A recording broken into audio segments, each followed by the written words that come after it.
প্রিয় দর্শক, ২০২৪ সালে ছাত্র জনতার এক মহাবিস্ফোরণ ঘটে বাংলাদেশে। যে মহাবিস্ফোরণের মধ্যে প্রায় ১,৫০০ প্রাণ আমরা হারিয়েছি এবং প্রায় ২০,০০০-এর বেশি জনগণ আহত হয়েছে। আজ আমরা খবর ২৪ ঘন্টার পক্ষ থেকে কথা বলতে এসেছি তেমনই এক জুলাই যোদ্ধার সঙ্গে, যিনি কিনা নিজের জীবন বাজি রেখে লড়ে গেছেন আমাদের অধিকার, স্বাধীনতা ও ভবিষ্যতের জন্য। আসুন জেনে নিই সেই দিনগুলোর কথা। জনাব আব্দুর রহমান, আপনাকে অসংখ্য ধন্যবাদ খবর ২৪ ঘন্টাকে সময় দেওয়ার জন্য। আপনাদেরও অসংখ্য ধন্যবাদ আমার সাথে কথা বলতে আসার জন্য।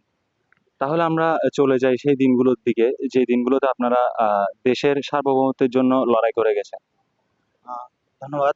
আপনারা জানেন গত ২৪শে জুলাই বাংলাদেশে এক মহা বিস্ফোরণ ঘটে। ছাত্র জনতার এক মহা বিস্ফোরণ। সেই বিস্ফোরণে বাংলার ছাত্র জনতার নেমে এসেছিল রাজপথে হাসিনার ফ্যাসিস্ট রেজিমকে উৎখাত করার জন্য। সেই মহা বিস্ফোরণ শুরু হয়েছিল কোটা আন্দোলন হয়ে। এর আগেও বেশ কিছু সময় আমরা দেখেছি বিভিন্ন আন্দোলনের মাধ্যমে হচ্ছে হাসিনার মসনদ নড়ে চড়ে উঠেছিল। তেমনি এক আন্দোলন ছিল ২০১৮ সালের কোটা আন্দোলন। সেই কোটা আন্দোলন আবার প্রাণ ফিরে পেয়েছিল ২০২৪ সালে, এবং ২০২৪ সালে সেই আন্দোলন মাঠ পর্যায়ে মহা বিস্ফোরণ হিসেবে আকার ধারণ করে। সেই আকারে আমরা বাংলার ছাত্র জনতা রাজপথে নেমে এসেছিল। আমরা তারই ধারাবাহিকতায় আমরা প্রাইভেট ইউনিভার্সিটি থেকে রাজপথে এসেছিলাম।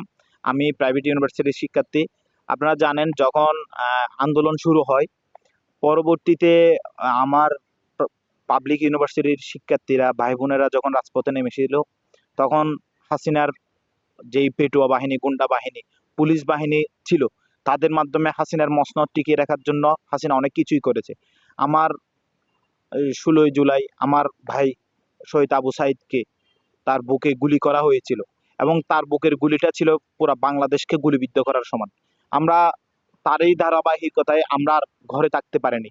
প্রাইভেট ইউনিভার্সিটির স্টুডেন্ট হয়েও আমরা আন্দোলনে নেমে এসেছিলাম আমাদের ভাইদের স্বার্থর জন্য, ভাইদের অধিকারের জন্য, ভাইদের একটা সুনিশ্চিত ভবিষ্যতের জন্য। আমরা প্রাইভেট ইউনিভার্সিটি থেকে ঢাকায় অবশ্য আপনার ১৮ তারিখের দিকেও যদি তারা নেমে থাকে, আপনারা জানেন চট্টগ্রামে কিন্তু ওই ১৬ তারিখ থেকেই অফিসিয়ালি প্রাইভেট ইউনিভার্সিটির শিক্ষার্থীরা নেমে আসে।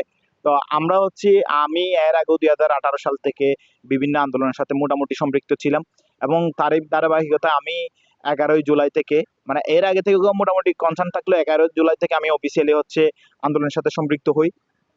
তো পরবর্তীতে প্রাইভেট ইউনিভার্সিটি সম্মিলিতভাবে বা প্রাইভেট ইউনিভার্সিটির ব্যানারের নাম দিয়ে হচ্ছে আমরা ১৬ জুলাই থেকে চট্টগ্রামে নামি, যেটা বাংলাদেশ ইতিহাসে এবং পুরা বাংলাদেশে প্রথমবারের মতো প্রাইভেট ইউনিভার্সিটি ১৬ তারিখ নামে। তো আমরা ১৬ তারিখ থেকে অফিসিয়ালি প্রত্যেকটা ইউনিভার্সিটির স্টুডেন্টরা এখানে নামে আমরা আসি, আন্দোলনের সাথে সম্পৃক্ত হই এবং আন্দোলনের জনগণের কথা বলি।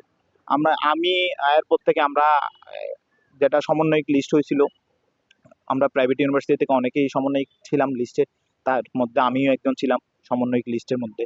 আমরা যখন আন্দোলন চালাচ্ছিলাম তখন হাসিনার বর্বরতা আমরা স্বচক্ষে দেখেছি, কাছ থেকে দেখেছি। ছাত্রলীগের যেই গুন্ডা বাহিনী ছিল, যুবলীগের যে গুন্ডা বাহিনী ছিল, তারা কি পরিমাণ দেশীয় অস্ত্র শস্ত্রে সজ্জিত হয়ে আমাদের উপর অ্যাটাক করার জন্য নেমে এসেছিল। বিশেষ করে আমি একটা মানে খুবই আমার সাথে ঘটে যাওয়া একটা ব্যাপার, ১৮ই জুলাই যেদিন হচ্ছে আহ, নতুন ব্রিজ এলাকায় আন্দোলনের কর্মসূচি ছিল, সেদিন হচ্ছে আমি আনোয়ারা থেকে, মানে আমি এর আগে থেকে হচ্ছে বিভিন্ন ছাত্রলীগের মাধ্যমে হুমকি দামকি পাচ্ছিলাম। আমি ওর জন্য হচ্ছে আনোয়ারা একদিন ছিলাম। আনোয়ারা থেকে আমি হচ্ছে ১৮ই জুলাই যেটা নতুন ব্রিজ কর্মসূচি ছিল ওইটাতে আমি যুক্ত হই। ওইখানে আমরা, আপনারা জানেন আমরা আসার আগেই পুলিশ বাহিনী এবং তাদের ওই সরকারি আরো যারা বিভিন্ন বাহিনী ছিল, তারা অস্ত্রে শস্ত্রে সজ্জিত হয়ে মানে এমন একটা পরিবেশ সৃষ্টি করেছিল যেন এটা হচ্ছে একটা যুদ্ধের মঞ্চ, যুদ্ধের মাঠের হিসেবে তারা পরিণত করেছিল। সেদিন হচ্ছে আমার সাথে একটা ঘটে যাওয়া মজার বিষয়। আমি তখন হচ্ছে পুলিশের লাঠির আঘাত খাই, দুইটা রাবার বুলেট খাই। তারপরে হচ্ছে আমি একটা জায়গায় পালিয়ে যাই। পালিয়ে যাওয়ার পরে হচ্ছে আমি আমার বন্ধুর, মানে ওই এলাকায় হচ্ছে আমার একটা বন্ধু ছিল। তো আমি তারে নক করি যে আমি তো আহত, মানে আমি তোমার এই এলাকায় এসেছি বা আমি এখানে আছি। প্রথমে সে বাসায় আছে বললেও পরক্ষণে গিয়ে হচ্ছে সে বললে আমরা বাসায় নাই, আমরা পুরা পরিবার হচ্ছে ঘুরতে এসেছি, বা ওই তার পরিবার অন্য একটা দাওয়াতে গেছে। মানে আমি এর আগে ও নিশ্চিত করেছিল ও বাসায় আছে এবং আমাকে নিতে আসবে, এটাই। মানে এই ব্যাপারটা বললাম কেন, হাসিনার যেই রক্তচক্ষু ছিল এবং হাসিনা আমাদের সাথে কি পরিমাণ বর্বরতা দেখিয়েছে, এটা তারই একটা প্রমাণ। যে হাসিনা, আমরা হাসিনার বিরুদ্ধে আন্দোলন করার কারণে মানে মানুষ, সাধারণ মানুষ পর্যন্ত এটা ভয় নিচ্ছিল যে হাসিনা কখন না জানি আন্দোলনকারীর সাথে সংযুক্ত থাকার কারণে, বা আন্দোলনকারীকে হেফাজত করার কারণে, বা আন্দোলনকারীকে বাসায় স্থান দেওয়ার কারণে তাদের উপরও না কি জানি ঘটে যাইতে পারে।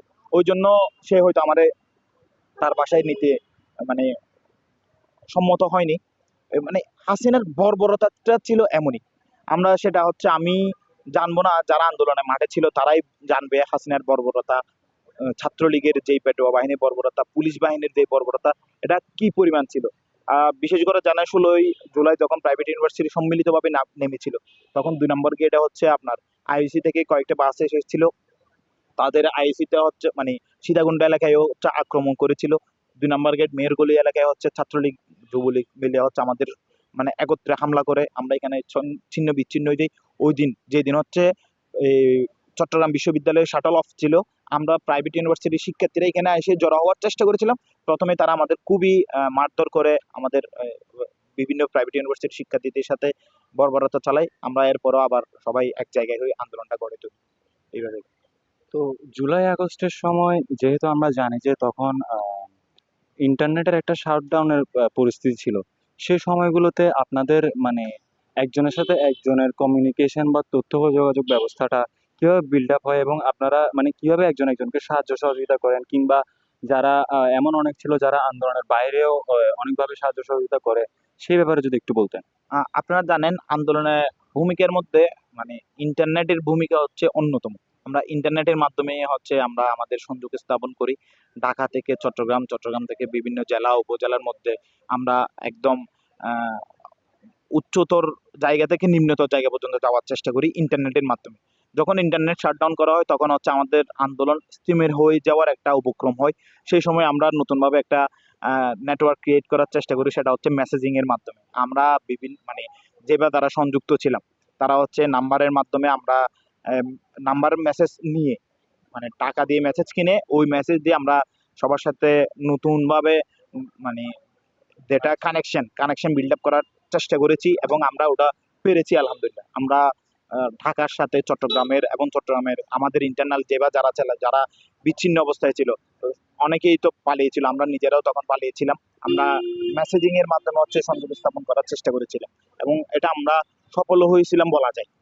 আন্দোলন চলাকালীন সময়ে প্রশাসন যে ভূমিকাটা পালন করেছে, সেটা কি আপনাদের জন্য চ্যালেঞ্জ স্বরূপ ছিল? হ্যাঁ, অবশ্যই এটা মানে আমাদের চ্যালেঞ্জের ব্যাপার ছিল, মেইন চ্যালেঞ্জ ছিল এটাই যে হাসিনা হাসিনা তো তার সন্ত্রাসী বাহিনী দিয়েই আমাদের সাথে বড় বড় হামলার চেষ্টা করেছিল, কিন্তু সেই হামলা আরো দৃঢ়, আরো শক্তিশালী করেছিল এই বাংলার সেই হাসিনা বাহিনী, হাসিনার প্রশাসন। আমরা ওটাকে হাসিনা বাহিনী বলি, হাসিনার পুলিশ বলি, হাসিনার আর্মি বলি, হাসিনা বাহিনী বলি, হাসিনার প্রশাসনে হচ্ছে আমাদের মানে তাদের যেই ছাত্রলীগ, গুন্ডালীগ, যুবলীগ, এদের যেই সম্মিলিত শক্তি ছিল, এই শক্তিকে আরো বেশি শক্তিশালী করার জন্য প্রশাসনের ভূমিকাই অন্যতম ছিল তখন তার সময়। আপনারা যে লক্ষ্য নিয়ে আসলে আন্দোলনে নেমেছিলেন, আজকে প্রায় আহ, আন্দোলনের প্রায় 12 মাস কেটে গেলেও সে লক্ষ্যটা কি পূরণ হয়েছে বলে আপনাদের মনে হয়? আপনারা জানেন ইন্টারিম গভর্নমেন্টকে আমরা 3টা উদ্দেশ্যে নিয়েই বসিয়েছিলাম: বিচার, সংস্কার এবং ইলেকশন। আমরা এটা খুবই হতাশ এবং লজ্জার সাথে বলতে হয়, বিচার সংস্কারের উল্লেখযোগ্য ভূমিকা আমরা এখনো পর্যন্ত দৃশ্যমান কোনো কিছুই দেখিনি। এটা আমাদের জন্য যেমন হতাশা তেমনই লজ্জার। কারণ আন্দোলন আমরা জানেন এই পর্যন্ত প্রায় একটা বছর কেটে গেল।